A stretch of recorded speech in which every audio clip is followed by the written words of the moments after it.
Financial Express and Refinitiv bring to you today's conversation, closing the infrastructure investment gap in India. Project finance trends amidst the surge towards sustainability. Especially in a post-pandemic world, what does this mean? What do we have in store? And what is it that we need to look at? Today with me, I have a stellar panel. Greetings, gentlemen. Lovely to have you here and to be in conversation with all of you. We have Mukesh Kumar, a Senior Director and Head, Project and Corporate Finance, AMP Energy India. Welcome. Abhishek Goyal, co-founder of Traction. Arnab Basu, Executive Vice President and AMP, Head Project and AMP, Structured Finance Syndication, DCM Aditya Birla Finance Limited. Shubham Gadia, Proposition Specialist, Fixed Income Trading and Enterprise Sales, South Asia from Refinitiv. So please put your hands together for our stellar panel. Looking forward to be in conversation with all of you. Without further ado, let's talk a little bit about the context of today's conversation and why it's become so important for us to look at development, at infrastructure, and at investments, especially in the context of the way the world is reacting and post-reactive situations that COVID has created for all of us. 7,000 plus projects that are requiring over 111 lakh crore in investments, sectors like power, roads, railways, urban projects over the next 5 years are looking at the fact that the private sector has to chip in with the big bucks. And to start this conversation off, I have a question which I'm going to pose to our entire panel. Panel wanting to hear from you what your thoughts are on the various aspects of what this topic means to you. What have you seen? What are the trends? What are the topics, etc.? We'll start first with Mukesh. Mukesh, the seat is yours. Hot seat you're on. Please take over and take it away. Today's topic, like the infrastructure investment gap in India project finance trends. So it's a very relevant topic in today's market and considering the COVID scenario. So, in infrastructure segment, actually, we saw a lot of projects getting delayed. There were gaps in skill set also. And in terms of how to stick to our envisaged plan. Though there were delays, there were issues, there were not only domestic influence from foreign markets as well. There were issues there also, and that supply chain derailment actually impacting the issues here, right? So in that thing, that project financing cannot be seen in isolation.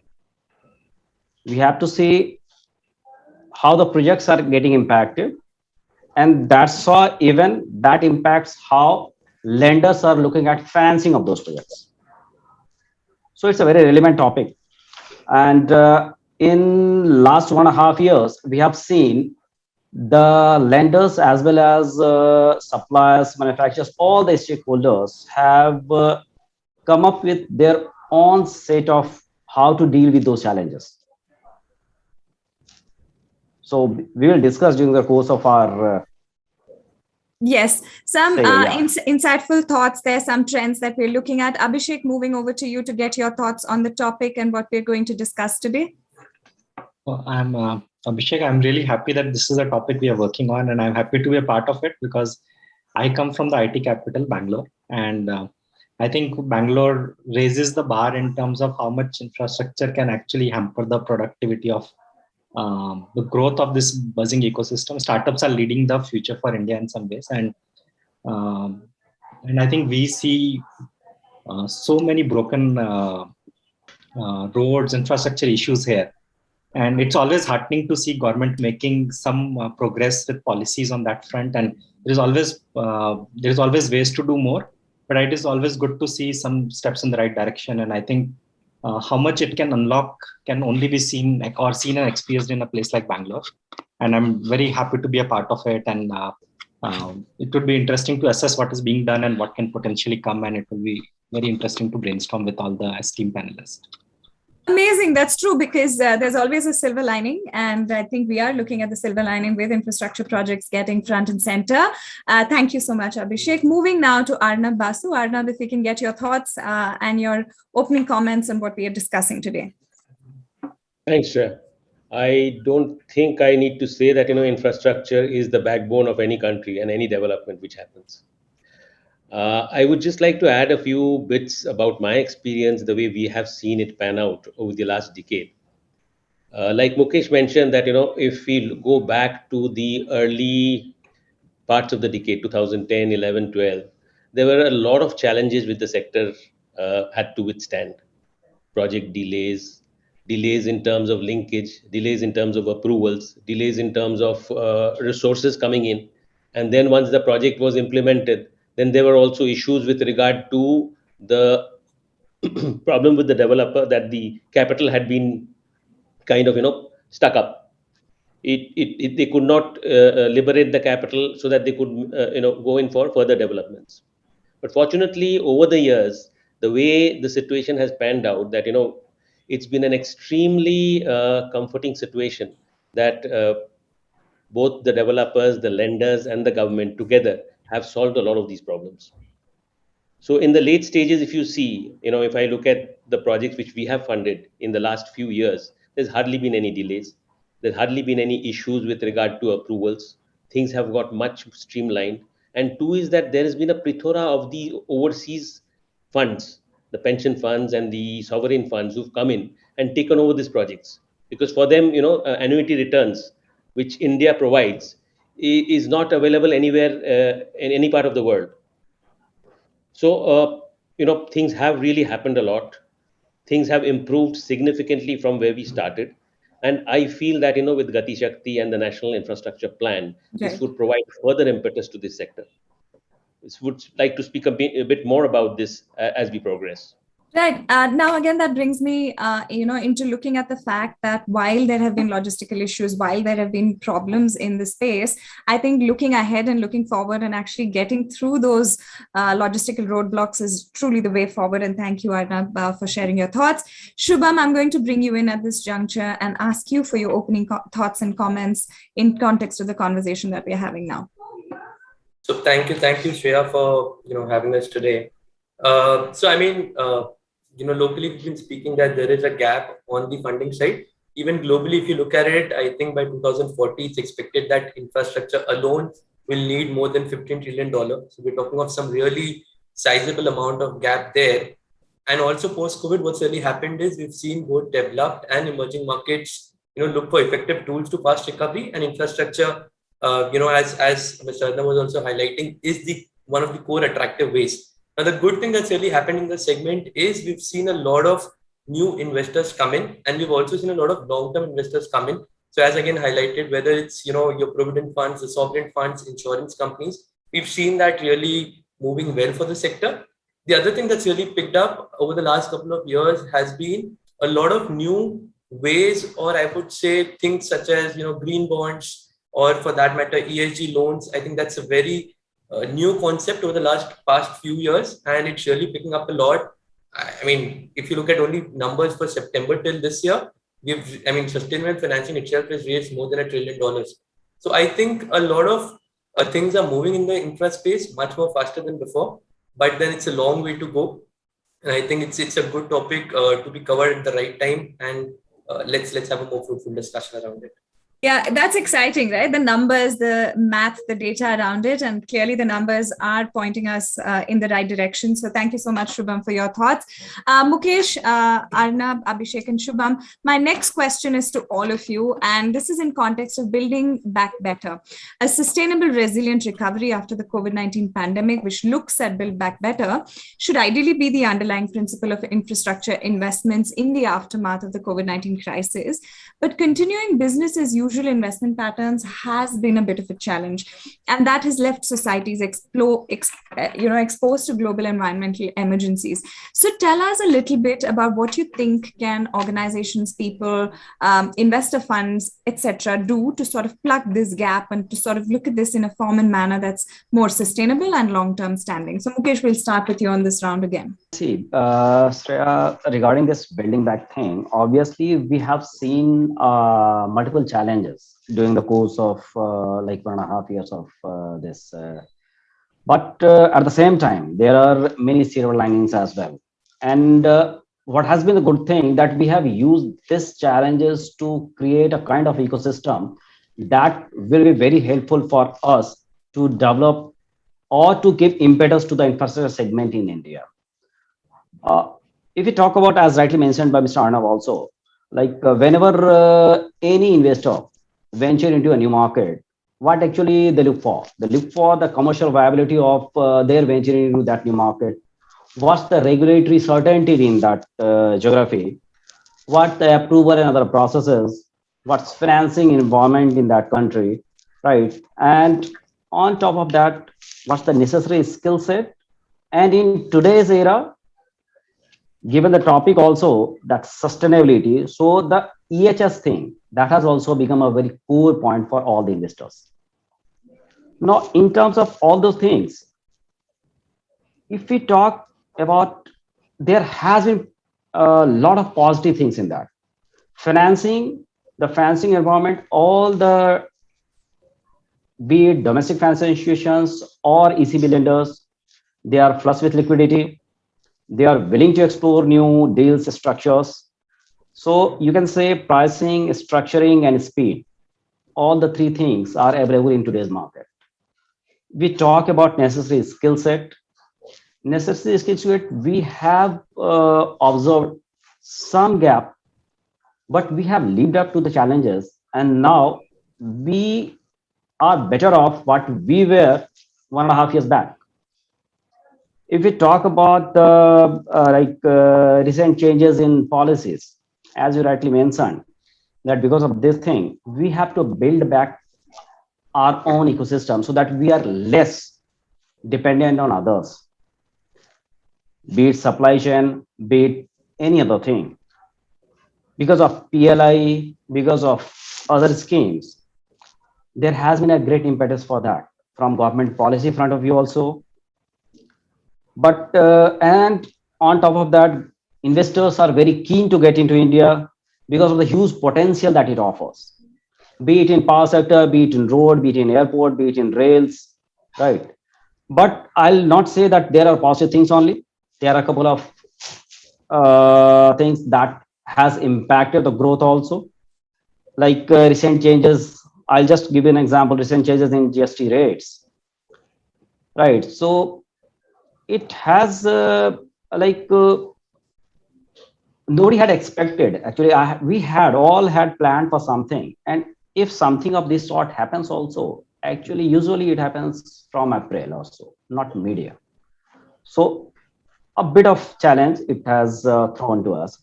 BCD also, that has increased the tariffs for solar segment as such. Then there are a couple of other things like ALM list, that there is a very restricted list.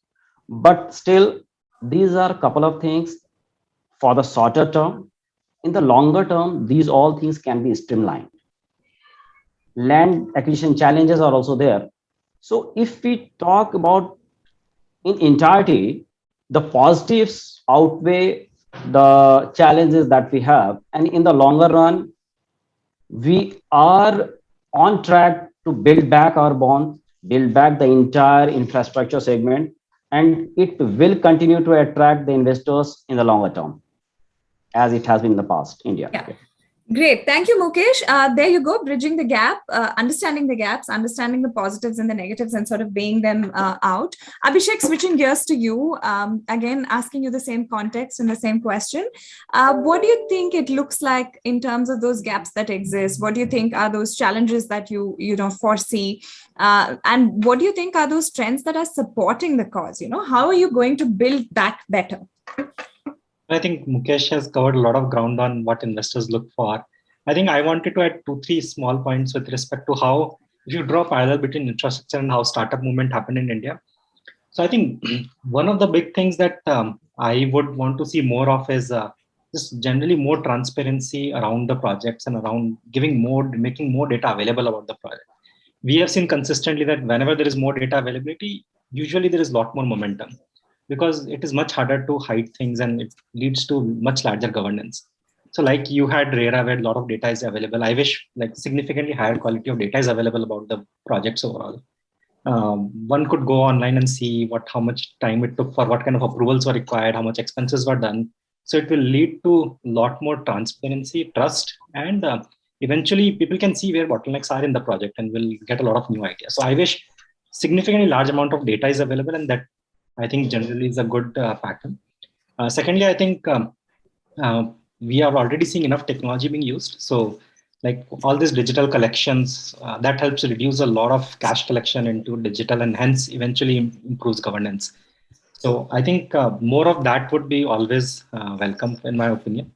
And I would want to see a day where infrastructure bonds become a core part of asset allocation for a consumer. So today it's public market and debt. We don't see infrastructure as a core market. And as we work towards more data, we make data available and there's more transparency, there's better governance. I think like there should be a day where 5% or 10% of consumers and direct allocation goes towards infrastructure bonds. And I think some of these can eventually enable that. So if there was no mutual fund, my exposure to equity would have personally have been very low because it's much harder to pick individual stock. But because of this mutual fund framework, there was more transparency, there was more trust, and that became a core part of it. So I think in my opinion, data and more transparency is eventually going to help. Right. So the intersectionality of data, of technology, and of course the accessibility, like you shared, I think that's an interesting aspect of understanding infrastructure bonds. Arnab, switching gears to you and talking to you about Building Back Better and what your thoughts are on this. I would like to address this in two aspects. One is our experience over the last 1.5 years. When the pandemic started, I think many of us as lenders, we were very worried as to what is going to happen to the underlying projects where we have lent money. It was a very pleasant surprise that most of the infrastructure sectors, barring a few, perhaps the airlines and the hotels, if you look at the roads, the logistics, the power, renewables, and the transmission, as well as the railway segments, all bounced back pretty soon and pretty fast.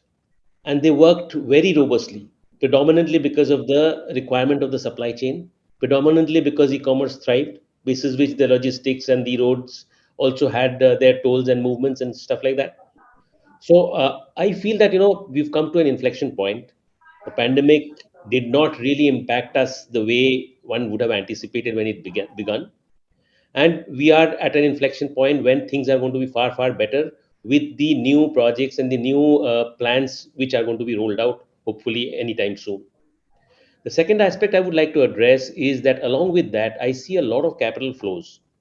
What I see today is a lot of overseas capital flows which are coming into these completed projects, where the sovereign fund or the pension fund is getting a steady annuity kind of a return. Similar movement is happening in India by way of InvITs, by way of infrastructure bonds in India, private infrastructure bonds. And I believe and feel that there is a lot more headroom, specifically in the domestic market, whereby, today, if you look at a normal depositor, investor, or a retired person, he's just chasing yields. You don't get more than 5% in fixed deposits. If you have to make a little more money, you have to beat the inflation, you have to go to the stock market. But that's only a part of the game. So I see a lot of evolution with regard to investment into infrastructure by way of InvITs, by way of bonds, by way of real estate investments trusts, etc., etc. And I believe and feel that we are in the right direction. Perhaps we could accelerate the pace a little more. Okay, so basically the inflection point, identifying what that means, identifying what that entails. So thank you so much, Arnab. Shubham, coming to you, I'm sure you have some interesting anecdotal data-based evidences, if you can share some of that with that in context of bringing back better. Yeah, so, I mean, as we were discussing that there's a sizable gap that we're talking about from a funding perspective. And, while there is a larger funding requirement, we need to, really garner a lot of private sector investments, I believe, and a lot of projects going forward will require a lot of enhanced scrutiny, due diligence around parameters such as ESG, technical, financial, and legal. And hence, the demand for comprehensive and reliable source of information, I believe, has never been greater. Further, as Abhishek was highlighting, on the mutual fund space, I think if you have to get a lot of active new investors in this space, will require something which is more standardized, trusted, transparent data, which allows you to assess, performance, returns, risk, as you can today, do easily on the mutual fund side. So if you need a lot of new investors to come into the space, I think a lot of transparent data and trusted data has to come and provide you those parameters. And that's something that we're working on very closely in our organization, Refinitiv, where we've recently launched an application called Infrastructure 360, which is keeping in mind the project finance space, the infrastructure advisory space, the investing community as a whole, and bringing an infrastructure workflow to it. And we're trying to, through the application, bring in a lot of, for users, which currently we have a lot of government users and corporate users, to bring in that capability to analyze the trend of what's really happening globally and locally on the infrastructure side. How can you monitor projects? How can you monitor the progress on them, the risk that is associated to projects, and how do you try to understand the relationship between the various stakeholders?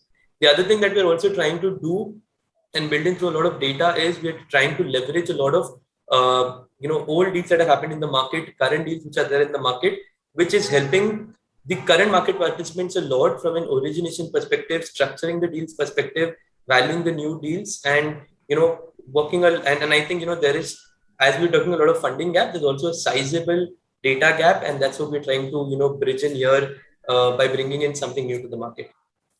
Okay, so this is a round where I go backwards. So Shubham, starting the next round of questioning with you. You spoke about funding gaps, and that's actually a big question that I actually had in terms of debt market and things like that. So I'm going to start with Shubham and come backwards now. What kind of changes in the debt market do you think will help in narrowing the current infrastructure investment gap, and what does that entail? I'd like to request all of you to sort of share from your points of view and perspectives as to what does that entail. So Shubham, we'll start with you on this one. Yeah, again, so thank you. And again, I try to bring some data angle to it. So if you again look at the space infrastructure, it's relatively opaque. We really don't have the right level of data that you need.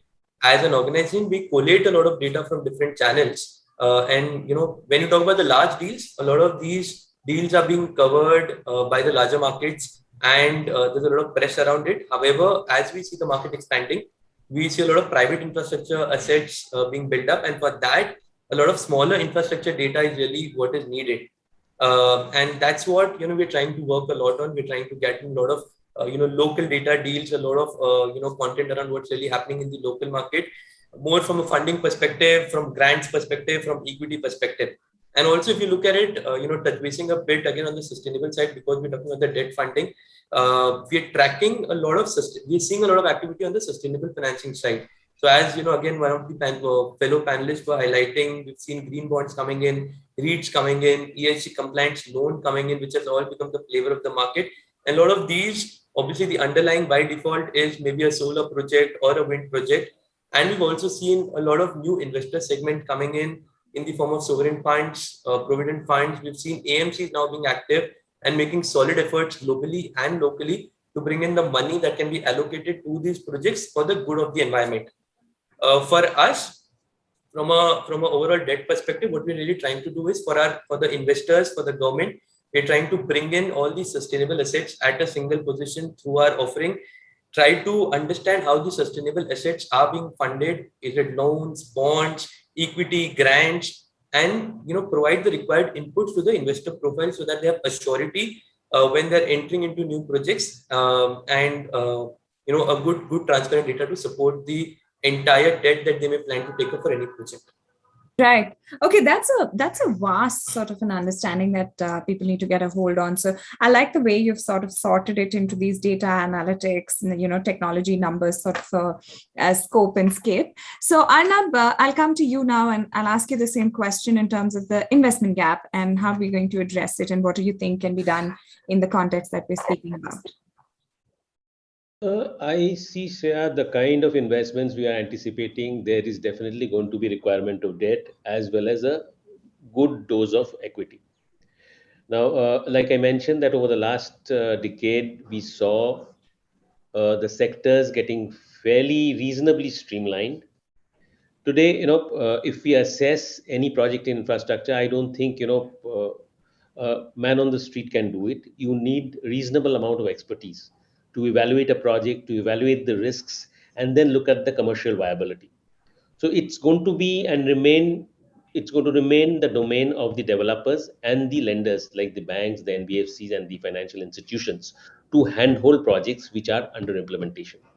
But post implementation, that project, which will then throw up cash flows, can go to the pockets of liquidity which are available domestically as well as overseas.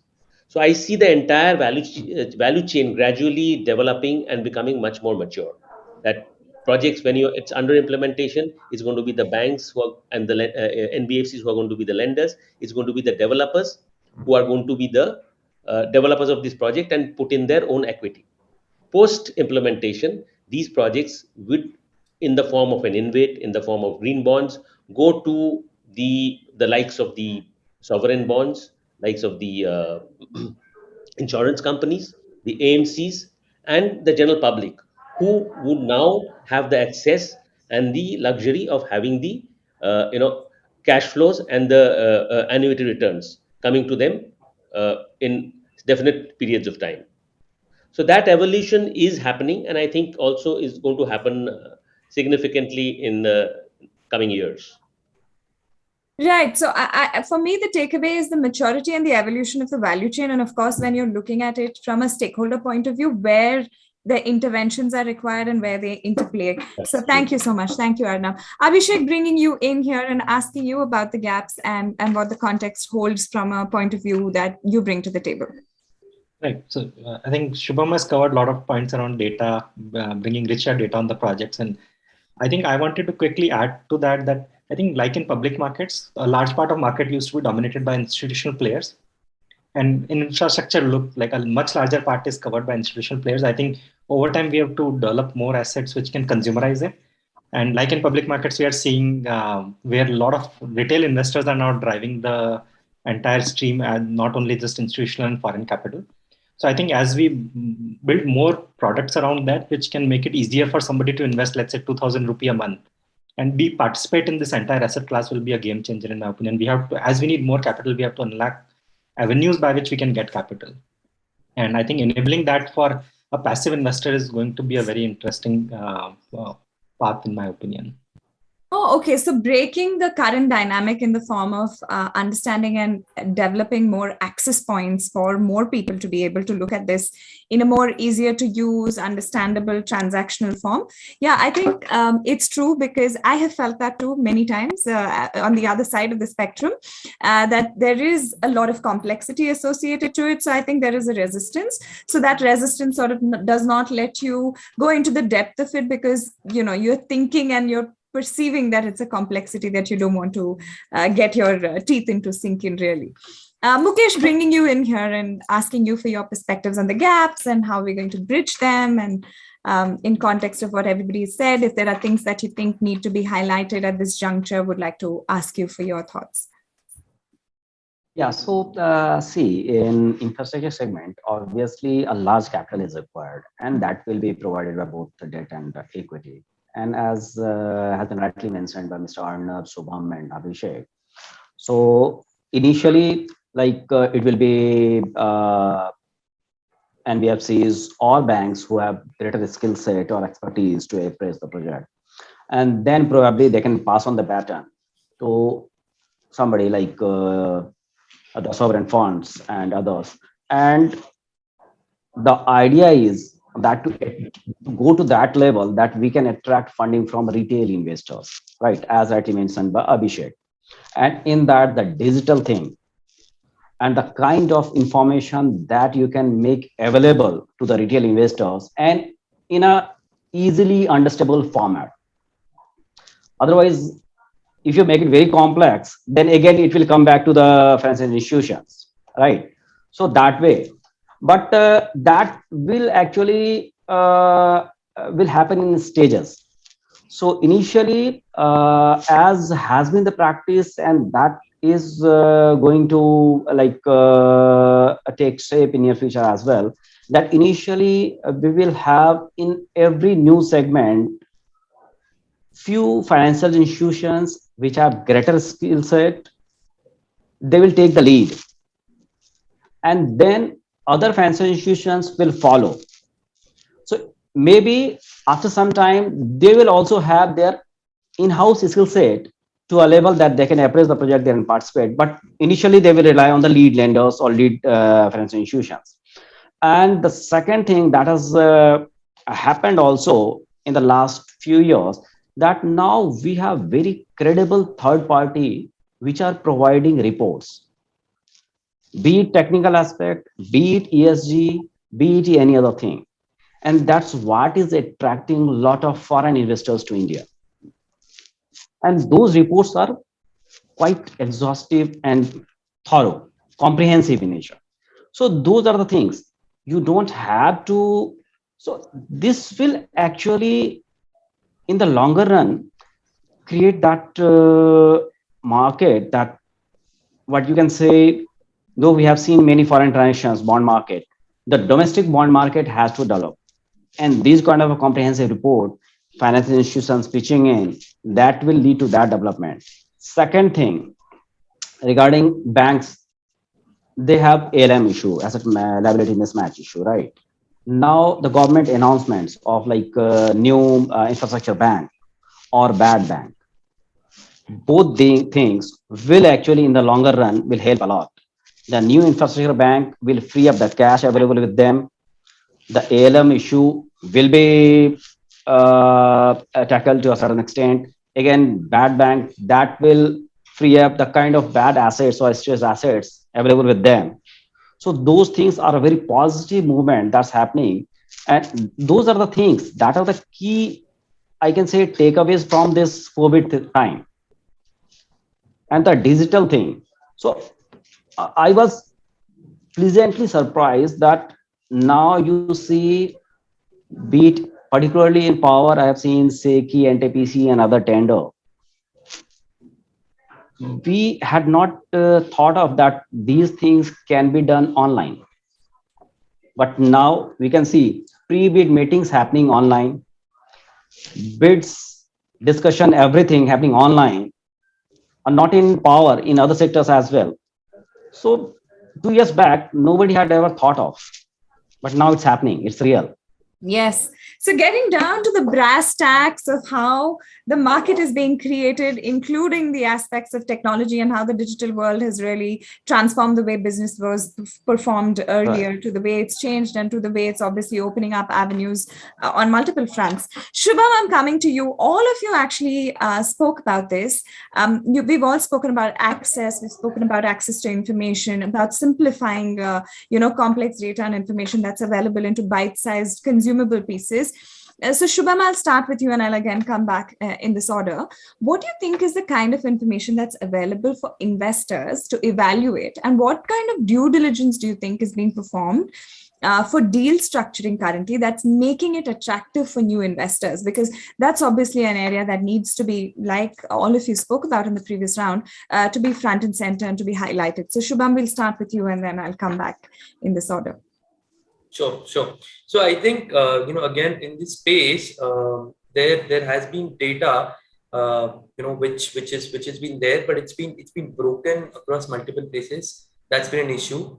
The other thing is there've been a lot of direct transactions or bilateral transactions, which does not really allow a lot of data to go out when it comes to the entire infrastructure space. So what's important, if you ask, in this space, and what we believe is very extremely important from a Refinitiv perspective, is to sort of try to consolidate all of these and bring them together at a single point, so that you have a more inclusive view, a more comprehensive view about the sector as a whole. Now, again, what from a data perspective at a deal level, what we are trying to do and what we've got an understanding from the market is, people are looking at things not only at a very high level perspective, but people want finer details. So, for example, when we speak to the market and we try to gather, we understand that at a deal level, clients that we speak to, market participants that we speak to, they need a lot of data at a deal level around where is the deal in the entire stage, right? So is it at the rumor stage? Has it gone to pipeline stage? Is it at a completion stage? Then on a financing perspective, where is the deal really lying in the financing stage? Is it being financed? Is it non-financed? Is it been mandated to someone? Is it in the refinancing stage? And also a lot of information around off-takers and also the physical infrastructure which is available. So I think that's an important data which, though is there in bits and pieces, but needs to be consolidated for the market and for new investors to come in and take a view on this sector. Apart from that, I think it's also important when new participants do come in, and as we being market participants, it's important for new investors for us to also bring in the entire value chain information. So when I'm saying that infrastructure standalone at a deal level is good to look at, but you'll also have to sort of consolidate 2-3 other things, such as trying to understand what's the macro and micro activities that are happening, trying to get that, important indicators which can have an impact on, the deals of infrastructure happening in India, trying to bring in that fundamental analysis perspective to looking at deals by, having the right data across the debt for a company, or looking at, the finances of the company in details, and also, trying to understand who's really running the show, whether it is again, the larger banks that are running the show, or the new funds that are coming up are garnering a lot of share. So I think from again market perspective, we feel a lot of things have to connect together. We will require a lot of detailed information around deals, but we'll also have to supplement and give an entire overview to the market participants or new investors who are coming in from a more macro and a fundamental perspective. So that's extremely important, and a gap that I feel is critical to bridge together to get new participants to invest in the market. Okay, so basically creating and leveraging the ecosystem that currently functions, and sort of bringing in all of those access points to information and making that accessible.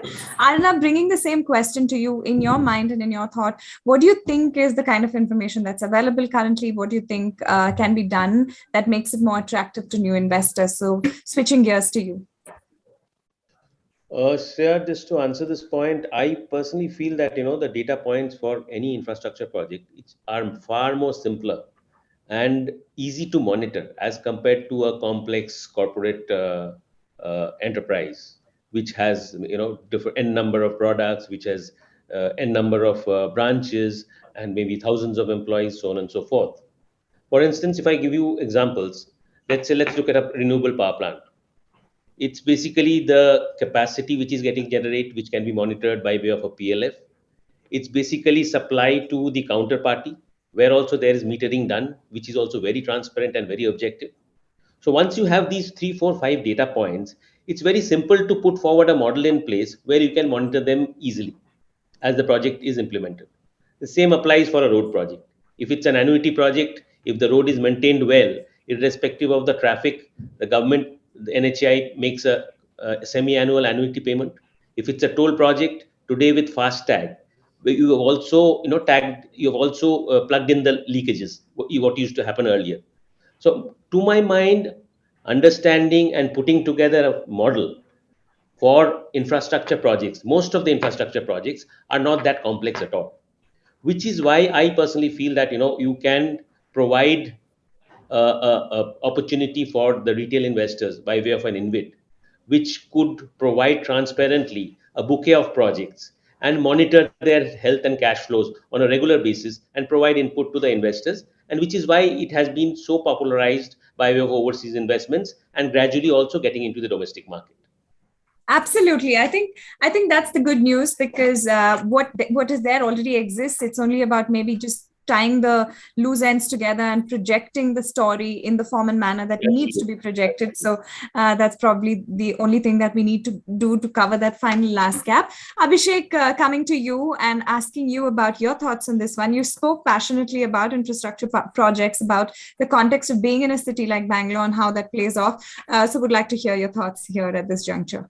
I think one of the wish list in that domain is that I wish government makes all the data available as an API and make it programmable.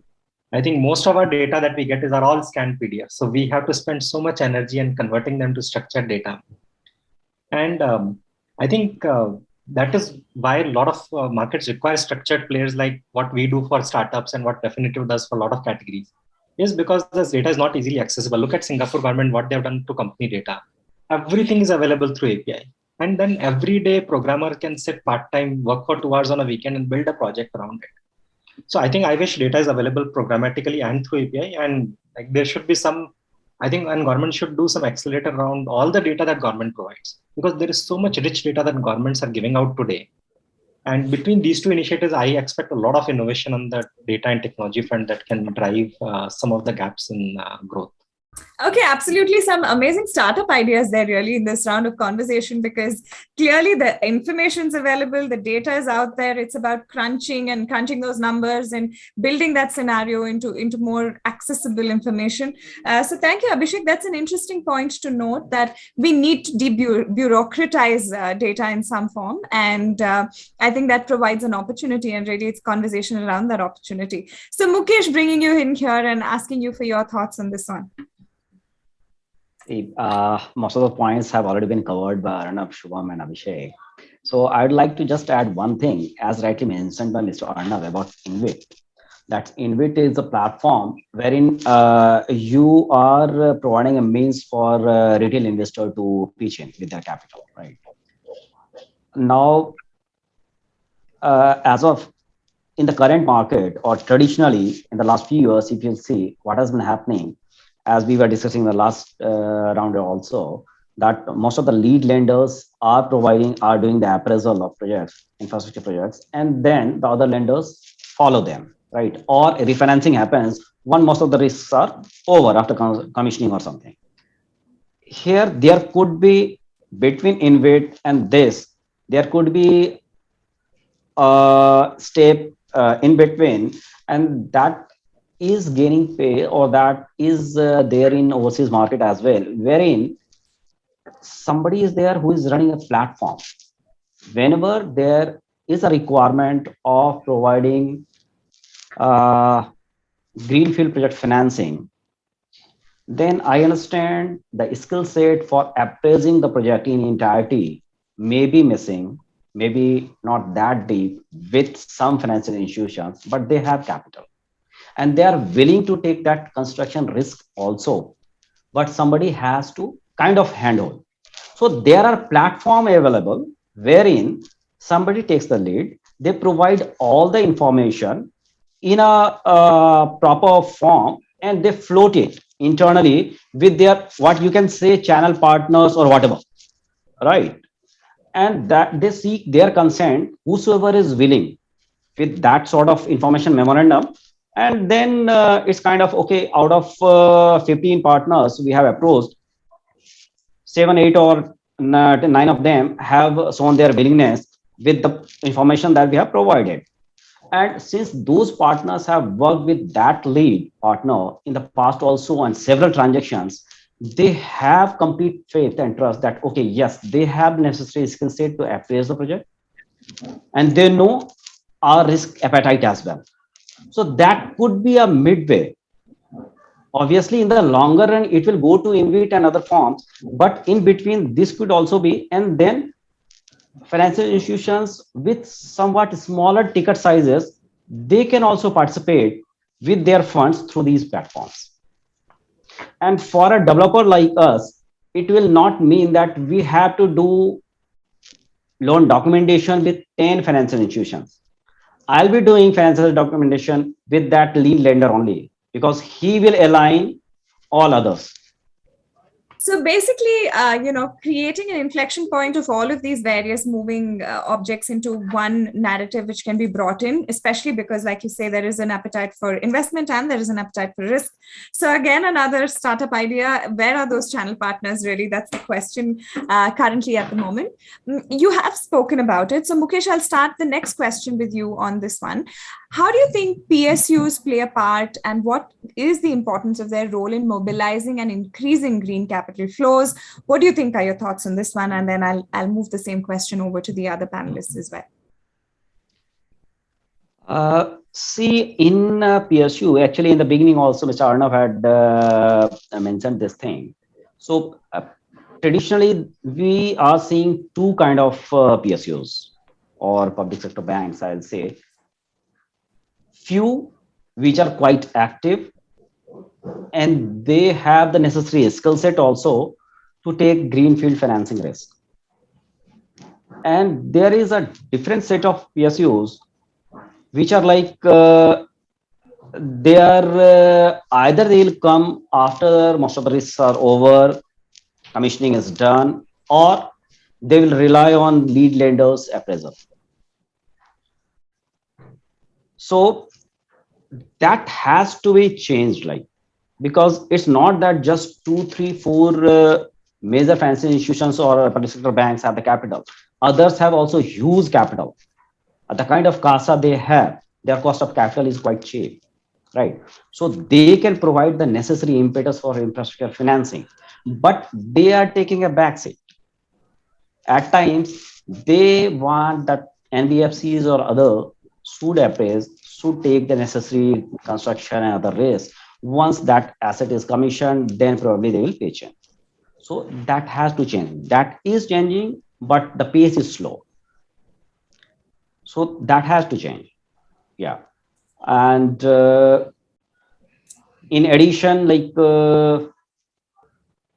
but what has been a very good thing that these PSUs are realizing that because of this thing, though they are having capital, they are losing a lot of market to other NBFCs also. Right. So they are realizing this. And at times they are in partnership with them, they are trying to work out something. Right. So basically to catapult that change and sort of push it in the right direction in terms of movements and flows. So Abhishek, bringing you in here, any thoughts on the PSU angle to this conversation? I think usually somebody has to kickstart the cycle, and if there is no private player or the foreign capital is not driving the cycle, usually government has to take the lead there. Mm-hmm. And I think like what SIDBI is doing for startup world, I think government should have to put up a framework where PSUs are mandated to do a part of that thing for infrastructure. And when the cycle kickstarts, other players will eventually come in. Yeah. But I think it has to be at a top-down policy level. Individual banks can't take their call. That is very hard, difficult, because these are like large financial decisions. So it has to be driven by policy at a very top level, in my opinion. Right. Does that mean there is a policy shift or a change that needs to be seen? What does that entail? Absolutely. It has to be a policy-driven thing, like what SIDBI has done for domestic venture funds. I think it has to be a policy-driven top-level call. Individual banks can't take a call in most of such situations. And government has done this in the past, and I'm hopeful that a lot of that driven things will be driven in future as well, like that. All right. Arnab, coming to you, trying to get your thoughts on the PSU angle to this conversation and trying to hear from you because you spoke about it in your opening comments as well. Right. I'll take a cue from Abhishek. Yeah. I think the policy level shift, what we were discussing, that's already happened. The reason I'm saying that is that till about 2-3 years back, most of the PSUs were suffering from their asset quality challenges. So they were not really lending wholeheartedly, and specifically in the corporate and project financing space. But that table has turned. Today, you find that they are sitting with enormous amount of CASA. Their books have been cleaned, and they are really hungry for good, credible assets. So in today's context, I see, like I think Mukesh said, that there are two classes of PSUs. One who are the aggressive and active ones, perhaps SBI and a few others, who are themselves leading and underwriting projects. And two are the ones who would like to participate along with the lead. In our instances, we've seen that people like us, perhaps Axis, HDFC, we underwrite projects, and we underwrite these projects and then go to the PSU banks for their participation, and we receive wholehearted participation. So in that way, the project is complete, project is financially closed. At the same time, the PSU bank is also offered a full comprehensive analysis of the project for them to analyze internally and get back with their participation. So it's a good model which is working reasonably well. Okay, so that means the change is happening, and it's happening at almost from the way we hear it, it's happening at a large scale, and hopefully will catapult further into and distill down further into the various layers of the ecosystem. Shubham, bringing you in here, do you have something up your sleeve in terms of data or numbers or anything that you'd like to share with us in context of this question? So, it's I'm sure the market participants are aware, but probably maybe a decade back from now, PSUs used to be having a sizable chunk when it came to infrastructure funding, whether it was greenfield or whether, looking at projects at a later stage. But over the last, I think, 7 to 8 years, we've seen a lot of specialized, whether it's NBFCs, IDAs, which have been set up. They've done a fabulous role of funding the infrastructure as a segment across the life cycle and not restricted to, only, once the project is on and you have fixed cash flows then coming in. We've seen a lot of, NBFCs successfully do that. I think what's also happened very good in this space, which has given a lot of competition and provided much liquidity, is also we've seen a lot of global investors coming in and exiting well also, which again sort of gives a very good flavor to the global markets that India is a place. I can tell you that, I mean, when we speak to a lot of other market participants in other part of the globe, we've heard why people prefer an India maybe vis-a-vis some of the other neighboring countries is because of the focus that we have on renewable. But if you look at it only this year or last 18 months, 60% of our projects have been solar. Yeah. So it talks volumes about the approach that we as a country have. And again, just adding to the point that all the panelists added that PSUs have sizable amount of liquidity now. So in all likelihood, we've also seen a lot of government push for projects. We've seen targets being set up by, right from the top. So I'm pretty sure from that perspective, we'll see state, PSUs getting, really aggressive or active in this space over the next 3 to 5 years if, the asset quality does remain in control, which is the only critical factor. Yeah. Okay, there you go. Some mind-boggling numbers to connect all of these dots that we were talking about. So thank you, Shubham, so much. I'm also conscious of time, and I know we have last 5 minutes. There are a couple of audience questions that I would like to take. I'm going to pose this, and gentlemen, I'm going to put a little bit of a rapid-fire sort of a module on for this because there are 2 questions, and I want to take both. So Shubham, we'll start with you and go backwards. The first question is, do the markets have appetite for long-term investment assets that can fund infrastructure projects? So this is almost a yes or no question. The appetite, yes, there is appetite. There are new segment of investors coming in. And I think as we were discussing, if there is some regulatory push, I'm pretty sure you'll have sizable amount of money that can come into the infrastructure segment. Okay. Other panelists, anybody would like to add to this question? The questions, do the markets have the appetite for long-term investment assets that can fund infrastructure projects? Anybody would like to add? Yes, absolutely. Yes, absolutely. go ahead. I think there is appetite in the market, and it depends on the class of the investor and the type of capital which they bring in. Right. So perhaps, it's not the bank or the financial institution who would like to hold on to the asset for a 20-year time frame. But there would be pension funds, there would be insurance companies, there would be retail players who would like to hold on to this for many years and get the yield income. Right. Abhishek, Mukesh, any of you want to add anything to this one? I completely agree with Shubham and Arnav. And the last 20 years, I've never seen a better scenario than today's scenario from a financing perspective. Yeah. Okay, great. And Abhishek, closing comments on this question. The best is yet to come. The best is yet to come. Okay, I love how this is such a happy note of closure. I think the last question also is quite there. Is there an actual boom in the renewable infrastructure space, or is there a bubble forming? So this is the question. Abhishek, since you're on the screen, I'm going to start with you and then I'll go to the others. So I think there will be some micro bubble happening and there will be some downturns in between, but I think largely it's in a 10-year window, it's an increasing trend. We will see 1 or 2 micro burst in between, but I would say in a 10-year window, things would be positive and going north. Right. Arnab? I have seen an enormous transformation in the renewable space. In 2011, the tariffs were 15 rupees. Today, we are talking about 2 rupee tariffs, and which are lower than a coal-fired tariff from a coal-fired power station. So to that extent, there's been a significant transformation. Yes, there would be a little bit of bumps and ups and downs as it happens in any sectors. Like currently, we are facing the issue of the modules, which are getting imported from China. We are facing the issue of very lower tariffs, which is actually perhaps impinging on the viability of the projects. But I think sooner or later, things will be streamlined. We've come a long way in setting up renewable projects, and I think there's a lot more to do. All right. So thank you so much, Arnab. Mukesh, Shubham, any thoughts on this one? So as rightly mentioned by Mr. Arnab and Abhishek, so there could be ups and downs, but renewable segment as such is poised for a very, very healthy growth. And it's because of the financing environment, because of the RE target that government has given, that 500 megawatt 2030, and also the RPO obligation, though it's there on paper, but now there is inclination for RPO enforcement as well.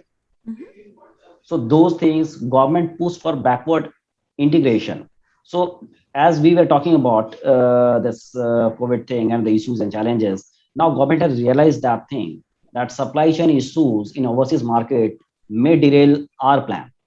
Now this entire thing that we have to manufacture modules here only and other things also, those are steps in a very right direction. Again, one more thing I'll say here, that in today's market, the kind of platforms that are available from government bodies to address any concern that developers, manufacturers, or anybody else might have is much more. And the concerns are addressed very swiftly. 5 years back, one has any concern or developers, they used to make representation in so many forums, and then probably they used to come up with some solution or a half-baked solution or something. But here, there are WhatsApp group also. I had never thought that there could be WhatsApp group wherein government officials will respond. Right. Those are very good things. Yeah. So clearly there is a trend of this entire dynamic sort of shifting towards a more open and transparent sort of a working model, which is what all of the panelists were referring to. So now, guys, I'm going to go into the last segment, which is like a bit of a rapid fire. So Mukesh, I'll start with you and I will ask you a couple of questions. We'll then I'll go on to the others. Is the public-private model of investing the new success mantra for successful development of infrastructure products? How much is the reborn DFI going to help? It will definitely help. It will definitely help to actually the kind of ALM mismatch that the government is that banks are facing. So it will definitely help. Okay. Yeah. Historically, infrastructure investing has led to a significant amount of losses through NPAs. What is the kind of information that's available for investors to evaluate, and what kind of due diligence is being performed for deal structuring currently that's making it attractive to investors? How effective are they proving to be? I know we've shed some light on this, but in context of this, if you can share with us. NPAs. I'll say, see, it's not about infrastructure segment only. All the segments have bad assets. It's just that in infrastructure, it's a capital intensive business. So when you see in print media or wherever, actually the quantum that shows up more. But see the recent changes, like the kind of information that is available. And as I was saying, there are credible third parties which are making available you the reports for technical aspects, for ESG, for financing, for other structuring, deal structuring also. Those are like 5 years back, those were not available. Now it's available and you can rely on their reports. Yes. And the speed at which they can deliver a very credible report, that is also a thing. You don't have to wait for 6 months for them to come up with that report. So those are good things. Right. So the shorter term of the wait periods is also a great thing. Okay. So bringing in Arnab at this juncture, Arnab, I have a couple of questions for you. So the first one is, what kind of changes in the debt market would help in narrowing the current infrastructure investment gap? Do the markets have the appetite for long-term investment assets that can fund infrastructure projects? I think, Shreya, I answered this question earlier. Yes. In one of my talking points. Yeah. I mentioned that there are different sets of investors for different profile of investments. Yes. So in the implementation stages, there are different sets of investors, which would be the banks, which would be the developers. Once the project is completed and it creates an annuity kind of a model, there would be investors who have patient capital and who needs that yield. So, there would be the pensioners, there would be the provident funds, there would be the insurance companies and the asset management companies who would be very, very keen to have this kind of a yield flow coming to them. And they wouldn't mind holding on to assets for 10, 15, 20 years, so long they get their yields. Absolutely. The next one for you is, given the attractiveness of renewable projects in development markets, what kind of opportunities are presented by SPACs for Indian companies? And is this going to be a long-term capital raising trend? I think it would. I mean, the trend has been set by Renew in its latest SPAC listing. Yes. I think there's an enormous appetite for ESG compliant projects. Yes. And renewable, of course, complies with that wholeheartedly. So I think it's a trend which is just about taking off. We'll see many, many more to come in the near future. Absolutely. I think, again, that's just giving us hope for the positivity spectrum that we've held on through the conversation. Now, Abhishek, coming to you, is there an actual boom in the renewable infrastructure space, or is there a bubble forming, which we spoke about a little bit? But what do you think is the interest that the Indian investors have in sustainable projects that are relative to global counterparts? If you can tell us a little bit about that, because I know you have a passion for infrastructure projects and development. So tell us a little bit. In my opinion, I think it is a medium-term expected horizon. So I think in 4 to 5 years, that will become a much larger trend than what it is today. Mm-hmm. But I think it is a 4 or 5 year window we should look at. Okay, so having said that, we've looked at windows, we've looked at all of these angles. I have one last question for you, Abhishek, and Shubham, I have two for you as well.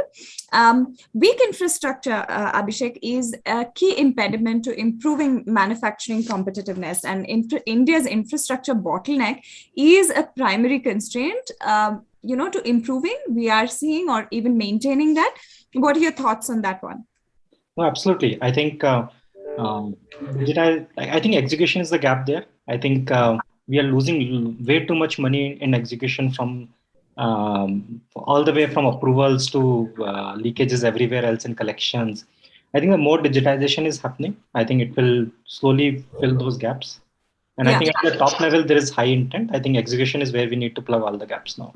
Right. So with the intent comes the actual rubber hits the road execution. So that becomes very important for us to focus on. Shubham, bringing you in for the last couple of questions. This is specific to Refinitiv. As a data provider, how is Refinitiv helping in plugging the information gap and enabling deal financing? If you can throw a little bit of light on that. Yeah, so, as I was highlighting at the start, we've actually launched an application which primarily focuses on the infrastructure space. We've sort of had it moduled in the way that if you're looking at origination, whether you're looking at deal structuring, whether you're looking at deals data, all of that, and news coming in, we sort of consolidate all of that together in the platform. The whole focus or the idea of the platform is to give you a good view of what's happening globally, what's happening locally, more from a global investor as well as local market participants, to help you understand, monitor a project through the life cycle. Also to understand the various participants attached to a project. So it's not only about a bank or a financial institution. There can be legal advisors.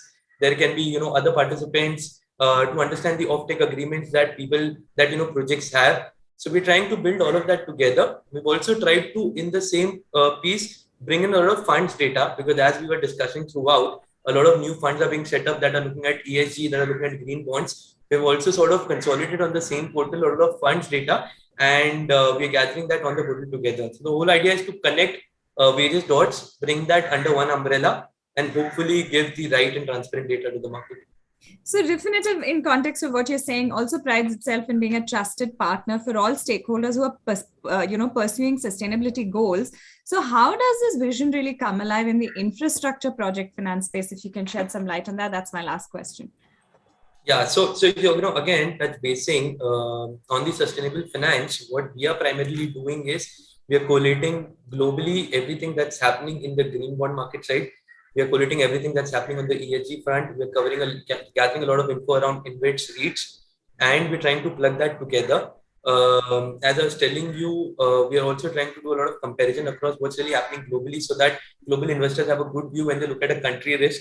How is India performing vis-a-vis maybe China when it comes to the renew space, or when it comes to maybe a leisure space? How are things moving? So we're trying to build that in. And again, on the sustainable side, we are again trying to understand the underlying projects data for the fund that is being raised and provide all of that information to the investors. And that's how we're trying to differentiate from the market. Okay, great. So with that, gentlemen, it's been a fabulous 1 hour of conversation with all of you. We've also addressed the audience questions. Thank you so much, Mukesh, Arnab, Abhishek, and Shubham. Thank you for highlighting all of those aspects, the good things, the gaps, the trends, what we need to look forward to, etc. Thank you so much for this conversation. I'm surely hoping that everybody enjoyed it as much as I did. Thank you for joining us, and that's it from our end. Thank you.